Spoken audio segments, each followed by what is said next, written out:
In Parashat Vayeshev, we meet the Yaakov family. It's a complicated family.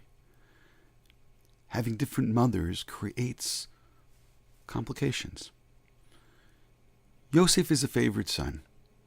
He's the son of Rachel. In a certain sense, he's the one that Yaakov wanted. He's the child that Yaakov had dreamed of. He's the child of the woman that he loved. That woman is no longer here. Yosef has a younger brother, Binyamin, who's quite young. And then there are all these other brothers around. The brothers who know that they're not the favorite. Among the brothers, there is some type of a hierarchy. There are wives, and there are concubines. There are wives of Yaakov, and then there are these other women who Yaakov had children with.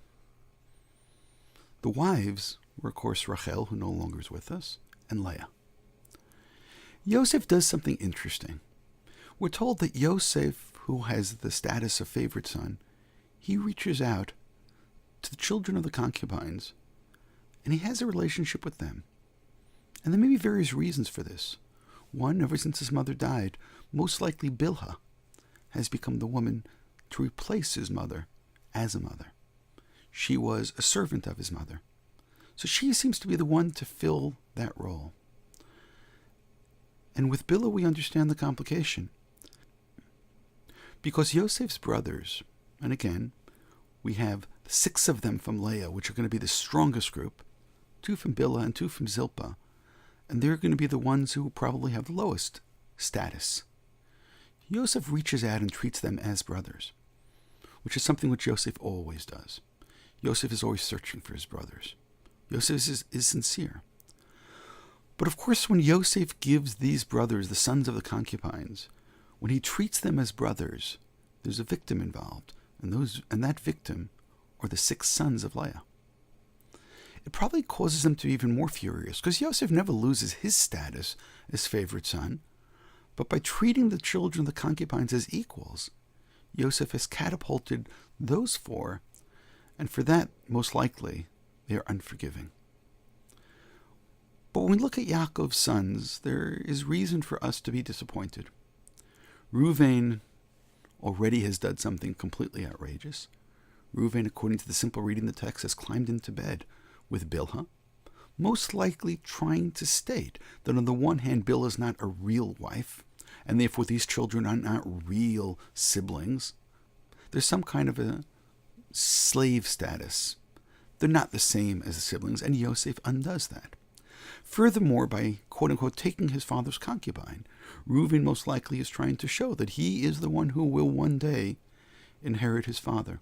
And with this one act, Reuven loses his status. He loses his luster, as it were. The sin that he does comes back to haunt him.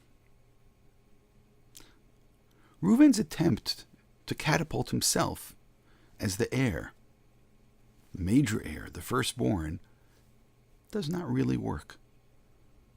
Because Yosef is really the firstborn.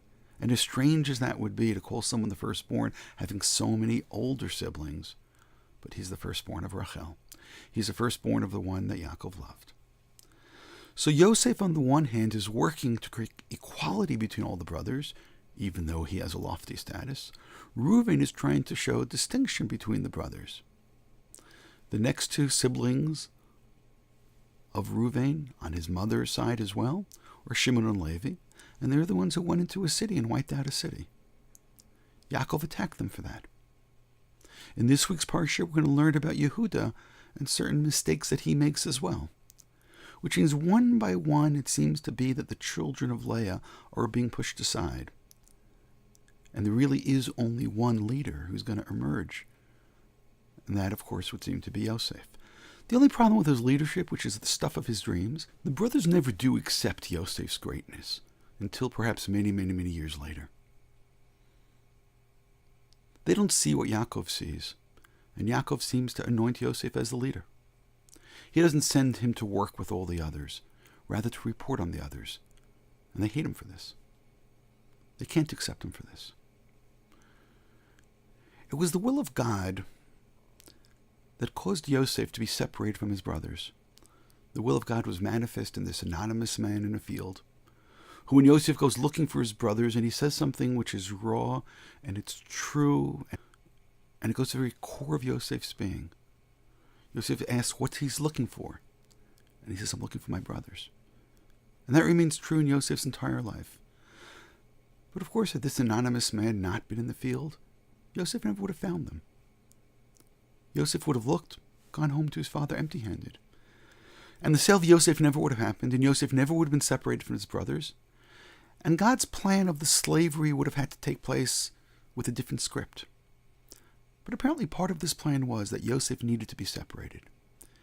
And maybe the reason is that Yosef was so much like his father. Despite the terrible things that his brothers had done, his father never sends them away.